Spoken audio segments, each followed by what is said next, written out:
Good evening, this is Casey Olsen with the Utah Climate Center. I'm a little frustrated with our friends over on the Midwest and East Coast because they are hogging all of the weather this year. Although after this weekend, they might be willing to share after they get hit with a massive winter storm and extreme cold temperatures. In our neck of the woods, our snowpack is barely scraping by. Seasonal outlooks aren't budging too much for the next month and beyond, but we definitely still have time to catch up. Maybe it's the chronic optimist in me or the example of last year's amazing late winter catch up, but I'm hoping we have a big surge in activity in February and March. Let us see your dream. In terms of the short-term forecast, we do have a weak system that will focus on the southern half of the state. The storm will be splitting apart as it moves into the region, bringing at most a few inches to the southern and central ranges.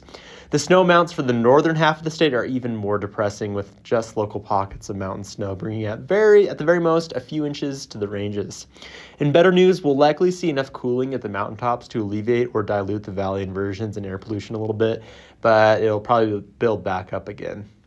We'll see things dry out and cool down following this event, and note that I'm putting this event in quotation marks. The pattern next week looks to start dry, but there is a shot at some activity later next week. Even then, the jet stream is so messy, making the exact details very tricky to pinpoint. I know I'm rooting for something to happen next week.